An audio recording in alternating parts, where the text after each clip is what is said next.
tarde, boa noite, bom dia, a hora que você estiver vendo esse vídeo. Eu sou o Legendário 94293. É um prazer estar aqui nesse momento com o Júnior, gravando algo que talvez pode edificar a sua vida, uma palavra que você está precisando. Então não perca esse episódio. Guardamos você, Deus abençoe. Você é morrinhense ou não? Uhum. É morrinhense? Sou. Não, então você lembra de Morrinhos. Hã? Você lembra de Morrinhos. Eu Você é uma terceira geração de Eu Morrinhos. eu sou um cara raiz, igual assim. Eu morei na mesma casa desde quando eu nasci. Eu nasci numa família pobre, né? Na Vila Bela ali, onde não tinha nada. O setor aeroporto era só aeroporto mesmo. Tinha uma casa só. Ali onde que eu Tinha um moro. Cristo? Né? Tinha o Cristo, o setor aeroporto ali era só aeroporto. Depois fez aquela rua 215 pra fazer Santos Dumont, e nem Santos Dumont. Era tudo de terra. Era pasto, na verdade. Hã? Era pasto. Era. Ali no setor Cristo onde eu moro é pura terra, era mato, fazenda. E Monte Verde não existia. você estudou aonde? Estudei no Rotary e no Estadual. E aí só tinha esses colégios, basicamente 2 ou 3 colégios. Era, perto era. Morrinhos não tinha, o desenvolvimento 100% era do agro, vindo do agro, de fazenda. Nessa região, o comércio ainda não era muito desenvolvido. Não era não. E o senhor viu todo o desenvolvimento, então, de Morrinhos. Aham. E como que foi a jornada do senhor? Morou na mesma casa ou foi uma... Na mesma casa por 25 anos, Júnior. Seus 25 pais, anos. qual que era a profissão dos pais? Meu pai, quando eu nasci, ele trabalhava no posto, e depois, com 6, 7 anos, ele trabalha na prefeitura. Hoje ele é funcionário da prefeitura, na área de limpeza. Tem 42 anos de prefeitura, mais ou menos. Nossa, então participou de todos os governos. Todos os governos. É muito tempo. É muita coisa. É muito tempo. De casa, capaz que é um mais antigo, às vezes. É um dos mais antigos. Em ativo, da turma dele é o mais antigo, né? Que ele não aposentou ainda, né? Ué. Está em processo de aposentadoria. É muita gente, hein? É. E aí, como que foi sua infância? O que você vivenciou em Morrinhos? Como que foi questão de aprendizado, de oportunidades? Como que gerou isso aí? Ai, por a gente ser muito carente, né? Eu comecei a trabalhar com 11 anos na farmácia. Farmácia até hoje existe ou não? Não, ela fechou. Era ali no meu setor mesmo, né? Trabalhei na farmácia e depois fui construindo minha vida. Trabalhei em loja de roupa, trabalhei em bar, trabalhei em banca de revista. Aí trabalhei no supermercado Vendão por alguns anos até fechar. Aí depois eu fui depois do Vendão fui pro posto do Edinho. Que era um dos principais postos. Né? Ali onde que era a Maranata ali, você lembra? Você nem não lembra, né? Lembro não, esse aí não lembro não. Lembro do Edinho já quando ele já tava no posto lá em cima. Começamos onde que era a Maranata ali, trabalhando vários anos lá, depois ele fez lá onde que é hoje, né? Tigrão, né? Tigrão. É que hoje é o Tabocão, né? Isso. Aí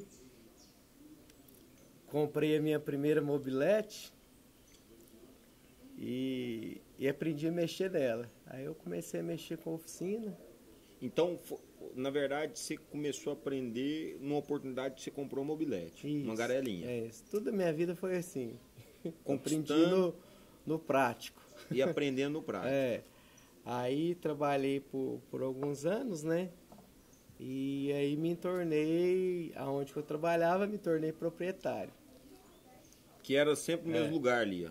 Do lado do açougue do Vaguinho. Isso. Fiquei ali por 28 anos. É tempo, hein? Aí em 99 eu assumi, né? E fiquei até em 2020, mais ou menos. E ali você desenvolveu toda a economia ali local. Morrinhos ainda não era... 99 estava em expansão ainda, né? Em 99 já era... E você tinha uma durabilidade também de pessoas trabalhando com o senhor, né? Eu lembro que tinha um Mané. Tinha um Mané. Interessante, Júnior, assim, que eu estava até louvando a Deus esses dias, que a maioria das pessoas que trabalharam para mim hoje são tudo empresários, tem suas lojas próprias hoje.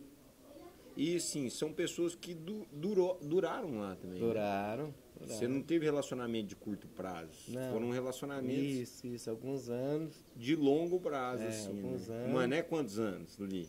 Ah, foi alguns anos. Não sei o total, não, mas foi alguns anos. Nem tanto eu vendi minha loja para um funcionário meu, que trabalhou comigo muitos anos. Passei a loja para ele. O Rony, hoje, que é educador físico o Rony também. trabalhou comigo há algum tempo. O Rony trabalhou na loja, né? Na loja. O Hudson trabalhou comigo na loja.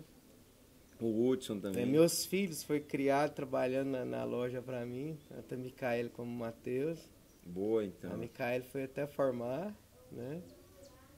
E o Matheus? Aí o Matheus, peguei ele novinho, desenvolvi o caráter dele, até ele virar um homem, assumir sua responsabilidade comigo lá. Né? Eu lembro que eu tinha um mobilete também, você lembra? Era eu e meu avô.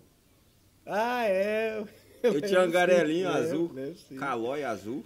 Gente, já arrumou muito pra você, né? E meu avô tinha uma Monarch branca. E eu lembro de nós ir pra lá, o Rony era muito amigo. A gente ia pra lá pra arrumar a garé lá. E garé dava oficina, né? Então, garé. Então era quase semanal. A época do platinado, aí desenvolveu o CDI, né? Aí parou de... Então dava muita oficina. E aí me conta um pouquinho essas fases ministeriais. O senhor me acompanha desde...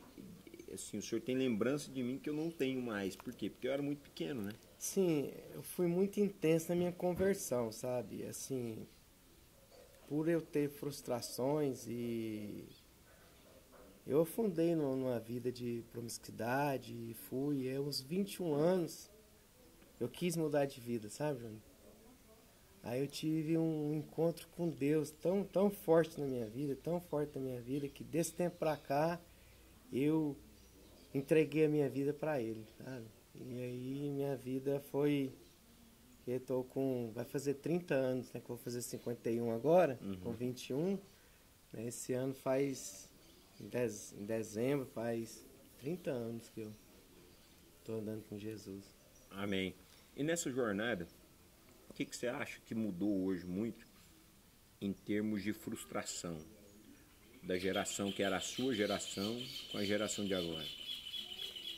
Sim, os tempos mudaram. Nós vivemos um período muito intenso de avivamento, sabe? De pessoas rendendo aos pés do Senhor. Foi uns mais ou menos 10 anos de muita glória, de muito poder. Ou seja, a nossa igreja de 20 membros passou a ter 600 membros. Em pouco tempo, a manifestação de Deus, assim, de uma forma tão intensa, tão grossa, né? Nos encontros com Deus que a gente fazia. E tantas pessoas sendo transformadas, tendo sua vida mudada, casamento, né? Pessoas sendo libertas de droga. E assim, eu mais minha esposa, a gente sempre dedicou nossa vida a isso, sabe? Nem tanto agora, dia 23 agora, a gente faz 22 anos de ministério. Uau! 22 anos de pastorado. 22 anos de pastorado. Boa. E aí você começou, a primeira igreja que você foi membro, você me contou que você só fez parte de 2 comunidades até hoje, né? Comunidade. Assim, no meu período de adolescência, eu ia muito na cristã evangélica, porque uma vizinha minha me levava, sabe? Uhum. Aí eu fiquei nesse período dos 12 até os 15 anos. Aí dos 15 anos eu... Desviou do caminho. Desviei. Aí foi uma vida muito intensa, muita... Sabe? Viveu a juventude do mundo, né? Muito tenso. Nem tanto eu fui pai com 17 anos, né? Minha filha hoje vai fazer 32, né? Eu fui pai muito novo, tive que assumir responsabilidade muito novo. Aí me lembro que certo dia eu falei, eu não quero essa vida mais.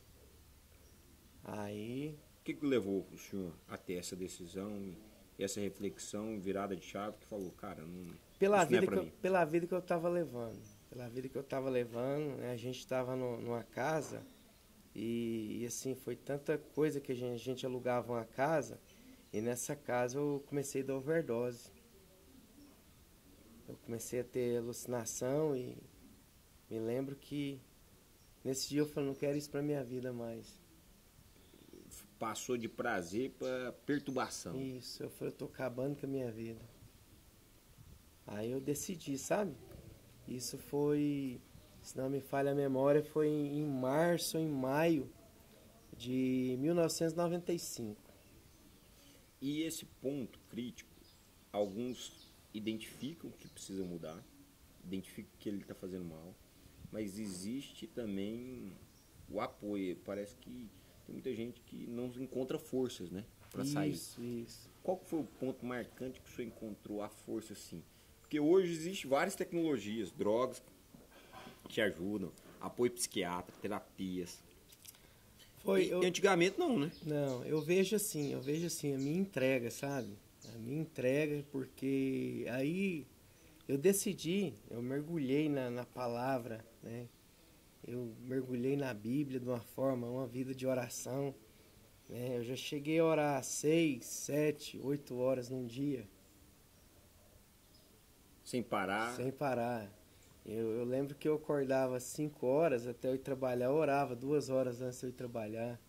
Na hora do almoço, eu tirava 1 hora de oração e leitura. À noite, eu ia para os montes orar, 10 horas, descia 3 horas da manhã. E esse foi o início da sua conversão? Esse foi o start que eu dei numa mudança radical. Uma mudança radical. E depois que o senhor parou, assim, o senhor viu a sua vida melhorar, né? Em todos os aspectos. A evolução e a importância da igreja, de uma comunidade, fazer parte de uma comunidade que estava caminhando no mesmo sentido que o senhor estava naquele momento, foi importante ou não? Foi muito importante. Foi muito importante, sim. O pastor que me pastoreou, né, um homem de Deus, pastor Nerildo. Honro muito a vida dele. Ele enxergava as coisas na minha vida que eu não enxergava, sabe? E o que mudou minha vida foi um voto que eu fiz com Deus. Um belo dia eu fiz um voto com Deus que tudo que ele pedisse pra mim, eu não queria falar não, sabe? E sabe onde que eu comecei meu ministério? Ninguém queria na cantina da igreja, vendendo salgado. Ninguém queria ir pra lá, queria ficar no culto. Ninguém queria. E ali foi construído, sabe? Mobiliei a cantina da igreja tudo, fui comprando as coisas, né? E ali acabava o culto, a gente tinha aquele momento de comunhão, né? E aí um certo dia o pastor chegou em mim e falou assim, passa a cantina que eu quero ser mais perto. Aí eu fui consagrado a diácono, Aí eu fui ordenado a pastor muito novo, com 29 anos. Eu tinha 3 anos de casado. E nessa estruturação, você chegou na igreja solteiro ainda, você era pai solteiro. Isso. Aí eu conheci minha esposa numa peça de teatro que a gente fazia, né? A gente começou a conversar em dezembro de 95. A gente começou a namorar. E dia 19, dia do meu aniversário, 19 de junho de 99, nós casamos. Aí foi o start. Foi outra fase da sua vida. Foi. Quais foram as principais dificuldades ali que você enfrentou novamente, um ressignificado de familiar, de estruturação, que você já tinha tido uma filha também? Assim, o que eu errei no passado, eu fiz tudo para não errar, sabe, no presente e nem no futuro, né? E sim, Deus me deu uma esposa muito maravilhosa, uma mulher de Deus, e a gente foi construindo a nossa vida, sabe? Aí em 2003 Deus deu o filho pra gente, o nosso segundo filho, né, o Mateus, que hoje está com 21 anos, e foi. Mas diante desses 22 anos de ministério, passamos por muita altos e baixos, sabe? Nesses conselhos ministeriais de evolução, de conciliar emprego, ministério, conciliar propósito, o cara enxergar-se o propósito, entender qual que é o propósito de vida dele mesmo e focar totalmente na dependência e na entrega de Deus, o que você me falaria que são os desafios e o conselho que o senhor me daria para a geração de hoje, no tempo de hoje? Na minha vida foi muito peculiar, sabe? Igual eu te falei desde o início. Eu entreguei de uma forma para Deus que nem eu sei explicar. E, né, igual eu fui empresário eu tinha a loja por 28 anos mais ou menos. Eu tinha dia que eu chegava em casa 7 horas, né? E 7h15 eu já estava na igreja. Eu não sabia o que eu fazia, mas em 15 minutos eu chegava em casa, tomava banho, arrumava e ia, sabe? E assim foi, né? E assim foi. Recebi uma palavra de Deus em 16 anos atrás, para o ministério que eu estou hoje, né? Vida na Palavra, que ele nasceu e eu comecei a fazer parte dele. Ele tinha 6 meses de início. E tô até hoje. Quem está à frente também, eu admiro muito, que é o pastor Caio, né? É um amigo. O pastor Caio é o fundador do ministério, né? É um amigo. A gente eu participei de tudo, né? A gente estava no encontro profético da MCM e ele falou, né, que tinha saído da igreja que ele congregava, que Deus tinha dado um direcionamento para ele, que ele ia começar a igreja na casa dele, né, na garagem da casa dele. E assim foi, né? Começou, acho que se não me falha a memória, foi em março, abril começou o ministério, em novembro eu já estava no... Deus me deu uma direção para estar com ele, né? E é um homem que eu admiro, um homem de fé. Não, fantástico um homem de... ele, e sempre que eu posso estar com ele, a gente pode crescer. É um pastor que alavanca a gente para cima, que tem direcionado, palavra de Deus. Realmente a gente vê Deus na vida dele e sobre ele. Ele é um instrumento de Deus aqui. E na verdade não subiu a montanha ainda, pelo todas suas limitações, mas ele tem uma história digna de ser contada. Isso, com certeza. Então, assim, o testemunho, a superação, ele é um pastor que eu admiro muito ele. Certeza. Assim como o pastor Nerildo também, é um pastor que eu vejo ele como Abraão aqui. Então, com certeza. Quantos e quantas pessoas não fluem hoje no ministério que passaram por ali, né? Passaram através da liderança dele. Ele é um referencial, realmente. Eu digo que ele é um berço ministerial, né? Ele gerava homem, caráter e... ele é um referencial. Acredito hoje nós somos mais de 15 igrejas que saíram dele. Né? Respeitamos e honramos aquilo que ele carrega, né? Então, ele também é um pastor que tem uma história digna de ser contada. Isso. E aí, nesses desafios, pastorzão, você se relacionou com muitas pessoas, olhando muitas pessoas, e os principais desafios que você enxerga, os principais problemas que a gente enxerga, são problemas causados por nós mesmos. Isso. Então, assim, as lutas mais internas e às vezes os conflitos que mais nos acometem são problemas que nós mesmos buscamos. A gente mesmo cria. E se você pudesse me falar desses principais conflitos, e a porta a gente sabe que é Jesus, mas a maneira que a gente precisa evoluir para chegar então num caminho consolidado e num fundamento, como que seria hoje? É você servir pessoas e não esperar nada em troca, né? Porque a gente tem uma ideia de amor diferente. A gente confunde amor com sentimento. Amor não é sentimento. Amor é uma decisão, né? Você precisa decidir amar, independentemente se você vai ser correspondido ou não, porque na sua caminhada sempre vai ter pessoas que vão te decepcionar, que vão te frustrar, mas você tem que entender na sua caminhada que o propósito, aquilo que Deus colocou no seu coração, é maior do que tudo. Maior do que tudo. Senão você vai parar no meio do caminho. Aí você vai descer. Hoje que mais a gente encontra pelo caminho é isso. Pessoas decepcionadas. Porque pessoas, elas sempre vão decepcionar pessoas, né? Isso é óbvio, lidar com pessoas. O homem é falho, né? O que Jesus nos ensina é isso, né?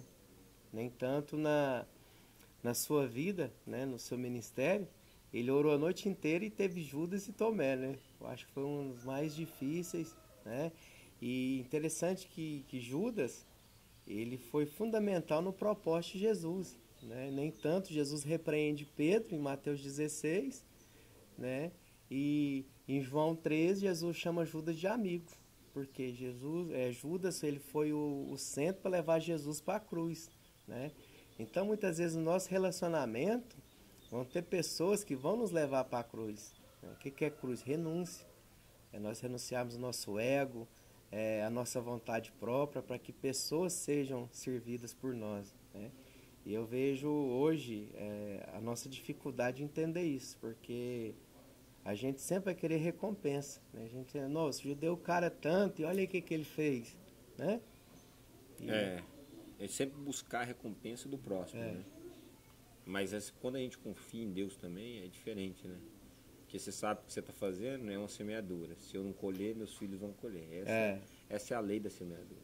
A semente ela pode ficar adormecida num certo tempo. A gente sabe que em um momento ou outro, ela vai. A gente faz muito isso com rotação de cultura.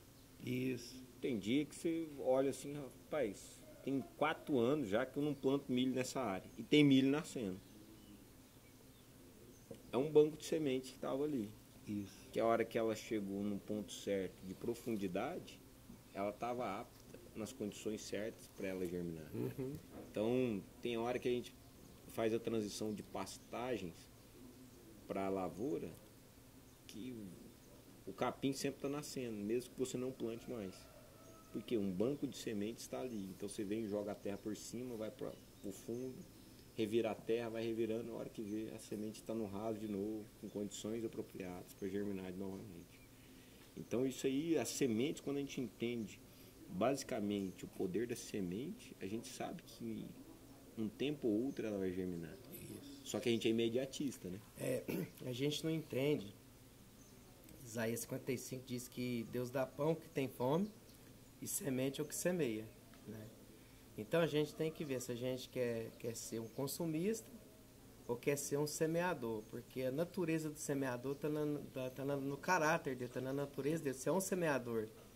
Então, quando você é um semeador, você sempre vai ter semente. Você sempre vai ter semente para você semear. E um dia a colheita chega, né? Um dia essa colheita chega. E assim, isso aí a gente sempre quando conversa, às vezes no meio do empresariado, eu vejo que as pessoas que mais têm sucesso são as pessoas que o dinheiro é só uma consequência. Isso. Eles não buscam o dinheiro, eles buscam às vezes a realização através do trabalho, o produto final que envolve sempre pessoas, transformação de vidas. E o dinheiro às vezes é uma consequência daquilo que ele está fazendo. Você faz. Então, assim, esses bem-sucedidos, que a gente fala bem-sucedido, não é só de capital. O cara que é bem-sucedido monetariamente. Aqueles que são bem-sucedidos emocionalmente também. Que tem gente, às vezes, que não tem uma Big Tech, as grandes empresas. Mas ele é realizado emocionalmente. Ele fala, cara, tem minha empresa com 10, com 5, com 20 ou com 50 funcionários e eu me sinto realizado, porque são famílias que estão sendo transformadas dentro da minha empresa. Então você vê que esse cara ele é bem sucedido. Se o senhor pudesse me falar o que é ser bem sucedido, qual que era a definição que o senhor me daria?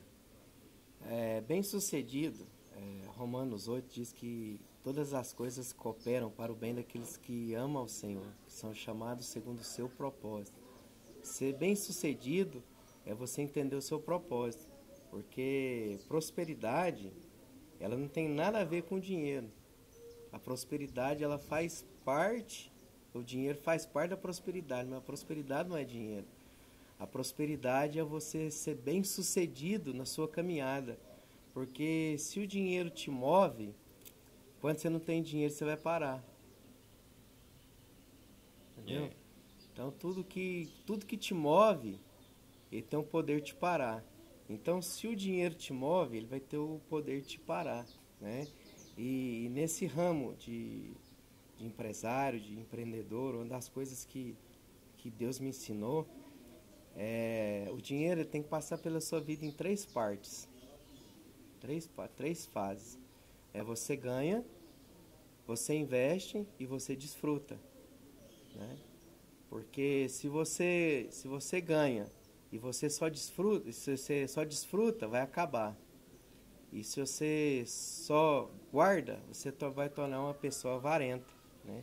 Por isso que a Bíblia chama o dinheiro de Senhor na nossa vida, porque o dinheiro pode ser o seu Senhor. Se você não for desfrutar no meio do caminho, você vai se tornar uma pessoa avarenta, né? Então, ser bem sucedido é você entender o seu propósito. Por quê? O que o dinheiro é na nossa vida? Para servir pessoas. Sabe? Servir pessoas. Eu sempre, se você for lá no meu carro, você vai ver uma nota de R$ 2. Ou eu ou minha esposa, em todo sinal que a gente passa, em todo lugar que a gente passa, alguém me pediu, eu dou. Se eu não tiver dinheiro para dar para a pessoa que me pede, eu fico constrangido. Porque o segredo da prosperidade é você entender que a sua vida é para servir pessoas. Independentemente se é muito ou se é pouco, mas você está ali para servir pessoas.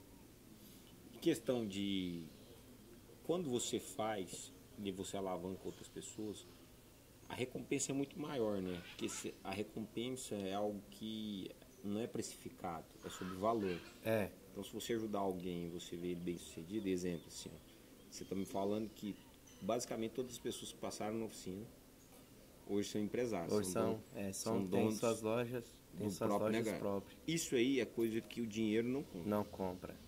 Por quê? Porque é algo sobre valor, não é preço. É. Então é uma satisfação você entender que isso tem um valor. É, o legado que você deixa, isso, né? é algo que é um valor para você que eu posso falar, vou comprar isso por 50 mil, 100 mil, 1 milhão. Não tem como você comprar essa satisfação sua. Não tem.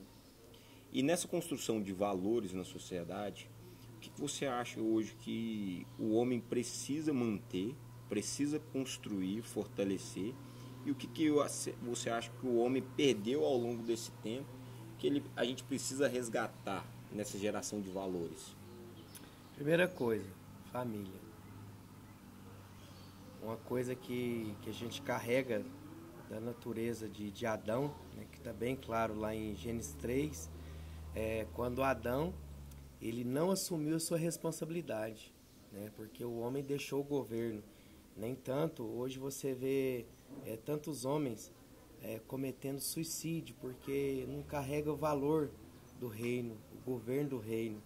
E por várias coisas troca princípio. Né? Quando Deus chega para Adão e fala assim, Adão, o que você fez? Aquilo que eu te dei. Aí ele sempre arruma desculpa, sabe, Júnior? Eu vejo hoje uma geração de homens cheio de desculpas, cheio de mimimi. Não chama a responsabilidade para si. Né? E quando Adão fala assim, a mulher que você me deu, mas peraí, Deus dá uma responsabilidade para Adão. Fala, Adão, a partir de hoje, a sua responsabilidade é cultivar e guardar o jardim.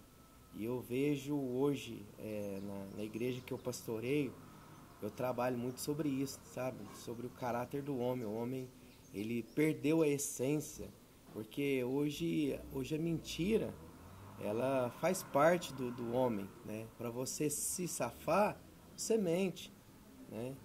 E a gente não assume a responsabilidade. Então eu vejo assim, hoje a geração de homens, elas precisam assumir essa responsabilidade, ter esse caráter de um homem maduro, sabe? E aí você chegou no movimento Legendários. Como que você foi o primeiro impacto seu com Legendários? Através de como que você encontrou o movimento? Foi através da postagem? Foi através de algum membro seu que primeiro foi? O que você observou? Qual leitura que você fez inicialmente? Como que foi esse... O Jairo, irmão lá da igreja, um querido filhão, ele foi primeiro, sabe? E ele falando de Legendário, eu pesquisei algumas coisas, né? Falei, rapaz... Deixa eu olhar isso. Deixa eu olhar. Aí eu falei assim, pra mim vai ser só mais um movimento, né? Participei de tantos movimentos, né? Porque, assim, aparentemente, sou um cara que anda correto, né? Um cara que tem seus valores familiares em todos os ambientes. Falei, vai ser só um. Mas... E eu comecei a orar, Júnior. Uma coisa que Deus falou assim, eu vou te levar a novas conexões. Eu achei que ia ser conexões com pessoas, né? E aí Deus começou a falar muito forte comigo lá em... Eu até ministrei numa igreja em Goiatuba, falei muito sobre isso, lá em Ezequiel 47. né? Quando Ezequiel tem uma visão e Deus leva ele a medir águas. Ele fala que ele mediu 500, deu no joelho, deu no tornozelo, deu no joelho, deu nos ombros e chegou um momento que já era um rio. E aí fala que Deus leva ele de novo no rio e levou no Mar Morto, aonde que essas águas tocavam, as vidas nasceram, né? Vidas fluíram. E eu fui com esse objetivo, sabe? Mas que é isso? Não tem como explicar, né? De quinta-feira eu pensei em desistir umas 3 vezes, mas aí eu falo, não, eu tô aqui, eu vou ficar. Mas foi 72 horas que impactou minha vida em todos os ambientes, sabe, Júnior? E muitas vezes a pessoa olha e fala assim, cara, o que acontece tanto que as pessoas falam que pensou em desistir inúmeras vezes? Mas para a pessoa que escuta isso, não é a respeito de esforço físico, é esse respeito às vezes de espiritualidade também, né? Porque o top é 100% espiritual. 100% espiritual. E aí, quando ele pensa em desistir, é algo relacionado ao espiritual também, né? Espiritual. Não é a respeito do físico. Às vezes o físico é a desculpa que você tem para parar.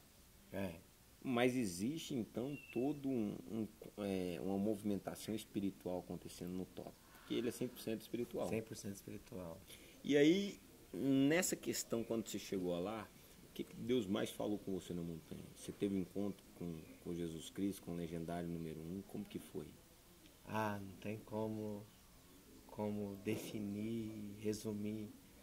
Foi assim, em todos os ambientes, sabe? Todos os ambientes. Caráter, como esposo.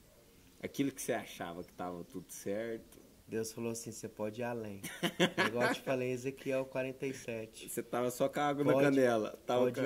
Pode ir mais além, sabe? E assim, eu sou um homem que eu falo muito sobre fé, sabe? Muito sobre fé. E eu entendo que a nossa vida, depois que você decide andar com Jesus, sua vida é uma vida de fé. Então, eu costumo dizer que a nossa moeda é uma moeda de fé. Em vez de a gente usar dinheiro no reino, a gente usa fé. E eu entendi que, como você falou, que é tudo espiritual. Eu pude ali contemplar ali a ativação da fé em tempos, em porção, até entender, né? Até entender algo assim que foi um divisor de águas na minha vida, sabe? De dia 6, né? Foi dia 6? Foi dia 6. Do dia 6 pra cá foi um divisor de águas. Eu vejo assim, o que Deus falou que Ele ia me conectar, eu vejo que Deus ele me levou num ambiente novo, sabe? Um nível novo de fé. Uma atmosfera que iniciou algo diferente, né? Assim, que eu não tinha vivido ainda, sabe? Novo. Medi mais um côvado ali nas águas. Boa. De Deus, viu? E aí você veio renovado, então. Você chegou na segunda-feira. A gente costuma falar que a montanha não começa, não é na quinta. É na segunda-feira, a hora que você volta para sua casa. Aí começa a montanha de verdade. Uhum.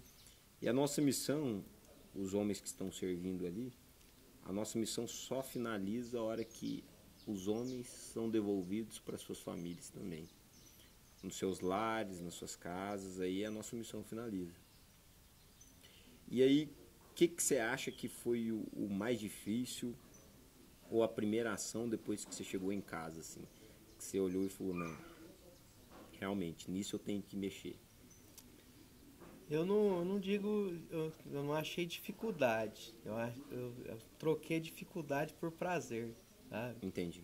O que eu achava que não tinha importância na minha casa e passou a ter valor. Entendi. Sabe, assim, a montanha, o que ela despertou em mim foi valores. Valores que estava adormecido, valores que eu não dava importância. Sabe? Deus despertou valores. Por isso que sempre Jesus, ele sempre falava por parábolas. Né? Por parábolas. Interessante quando Jesus fala sobre a parábolas em Mateus 13, da semente, né? Que uma caiu à beira do caminho, outra caiu em solo rochoso, outra caiu entre os espinhos e por fim caiu em terra boa. Interessante que na explicação desse texto para os discípulos, Jesus fala assim: a vocês é dado conhecer o reino dos céus. Porque aquele que tem ouvido não ouça, aquele que tem olhos não vejam, e que tem entendimento não entenda. Que eu entendo que a montanha fez em mim? Foi isso. Trazer aquela sensibilidade de ouvir a voz de Deus num nível mais profundo, através da natureza, sabe, Júnior? Ou seja, Deus está falando em todo momento. Quando um pássaro está cantando, Deus está falando. Né? Quando uma folha cai, Deus está falando. A gente que não é sensível a ouvir a voz do Senhor. E uma das coisas que a montanha fez foi despertar essa sensibilidade de ouvir a voz de Deus em todos os ambientes. Tem um profeta que ele já fala, que tudo fala, né? Então ele vê Deus em tudo. Isso é fantástico. Isso é a respeito de sensibilidade, né? Então ele vê em tudo. Ele vê no passarinho, ele vê na semente, na chuva que cai, na pomba que desce aqui perto de nós. Então acho que isso também é sobre desfrutar o caminho, né? Isso. Acho que está bem relacionado a desfrutar o caminho. E lá na montanha você vai conhecer o que é o verdadeiro caminho. Às vezes aqui você já sabe o que é o verdadeiro caminho. Você já conhece, você já andou por esse caminho. Porém lá, às vezes é isso que o senhor falou, a definição. É valorizar o caminho, né? É ter o valor sobre o caminho que você passa. É desfrutar do caminho. Eu vejo isso muito na prática. O povo de Deus, os hebreus, eles foram presos, né, no Egito por 400 anos. E eu vejo quando Deus ele fala para Moisés que o clamor do povo chegou até os ouvidos. E Deus tem um processo de tirar o povo do Egito para levar para a terra que mana leite e mel. Mas tem um caminho, sabe, Júnior? E Deus falou muito forte comigo nesse texto, que o povo, eles não soube desfrutar do caminho até chegar na terra de Canaã, né? Porque no caminho, Deus ele quer tirar todas as suas opções e ele ser sua opção. Então, desfrutar o caminho que eu entendi nesses 72 horas foi isso, sabe? Que Deus ele tira tudo aquilo que não é opção e traz ele ser a primeira opção. Esses valores que a gente precisa estabelecer, que a gente perde no caminho. A dependência total de Deus, porque você tem uma coisa, tem outra, você vai perdendo os valores do reino. Eu vejo que desfrutar o caminho é isso, é trazer o valor eterno. Boa. E assim, a questão quando a gente está na montanha, Deus fala muito. A gente tem um ditado lá, cada um tem a montanha que merece. Isso. Então, automaticamente são situações e experiências individuais. Eu vou ter uma experiência na minha montanha, que ela é diferente quando eu sirvo, quando eu subo de novo, quando eu subo. Nós temos conexões e temos níveis de entregas diferentes, segundo o que Deus acha que cabe a cada um. Isso. Mas a gente também aprende muito observando o próximo, porque a vida do próximo fala com nós também. A jornada do próximo, a superação do próximo.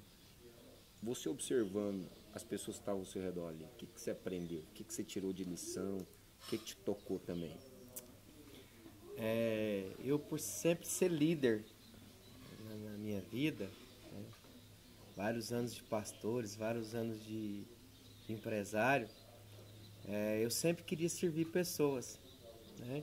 E lá na montanha, uma das coisas que Deus começou a falar comigo na sexta-feira ainda, que eu preciso de pessoas, né? E eu era o segundo mais velho da minha família, né? Família 15, e a garotada lá, né? Tudo me servindo, né? Me servindo. Até eles colocaram lá que eu era o legendário 002. E eu pude ver, a gente era 14, eu pude ver 13 homens me servindo nessas 72 horas. algo que me marcou a minha vida foi isso, sabe?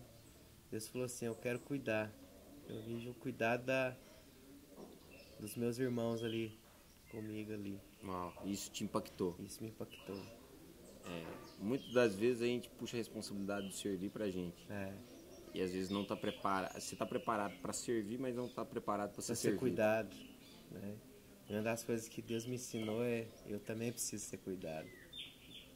Forte isso. Forte isso. E aí, trazendo isso para os dias de hoje, você acha que os ajustes que podem ser feitos, e hoje você acha que o ministério vai viver um novo nível? Um novo nível de amor? Com certeza, com certeza. Com certeza. Eu tô ainda ruminando, sabe? Eu tô ainda Digerindo, meditando, digerindo, sabe? E assim, foi muito impactante que eu vim tão cheio de Deus em uma agenda tão extensa que eu vivi, né, de janeiro até agora. E quando eu desci da montanha, eu não tinha pregado ainda, sabe? Assim, e quinta-feira agora eu fui ministrar numa igreja nossa no Rio Quente. Rapaz, mas que é isso que Deus fez, né? Ou seja, eu já pude compartilhar aquilo que Deus trouxe na montanha, né? Então eu vejo isso, que Deus vai nos levar a um nível para ajudar pessoas, seja, principalmente homens, Amém. né, a descobrir a sua essência, a sua origem e seu propósito. Se eu pudesse dar um conselho para homens, famílias, para jovens, qual o tipo de homem? A gente sabe que Legendários é para todo tipo de homem, mas um que Deus falou especificamente no seu coração que você acha que não poderia ficar de fora da montanha. Qual tipo de homem que deveria ir para a montanha e subir? O que não assume a responsabilidade no seu lar, sabe? Deixa tudo para a esposa fazer. Porque um homem, Júnior, que ele não assume a sua responsabilidade de governo, do alfa na sua casa não vai bem. Seu casamento não vai bem, seus filhos não vai bem. Então eu vejo assim, o que o legendário ele pode trazer na vida do homem é isso, sabe? Despertar o governo que o pecado trouxe na vida do homem. E hoje não é machismo, não é legalismo, mas é algo que o homem precisa trazer sobre sua casa, sabe? O homem hoje ele só importa de levar comida para casa, mas não, você precisa ser um esposo, você precisa ser um pai, você precisa ter um momento com seus filhos, você precisa ter um momento com sua esposa. E eu vejo hoje na caminhada dos homens, eles perdem isso, sabe? Eles perdem essa essência e essa delícia que tem o casamento, onde Salomão diz que nós devemos desfrutar da mulher da nossa infância, né? Da nossa juventude. E nós perdemos esse desfrute. E uma das coisas que o legendário ele desperta no homem é isso.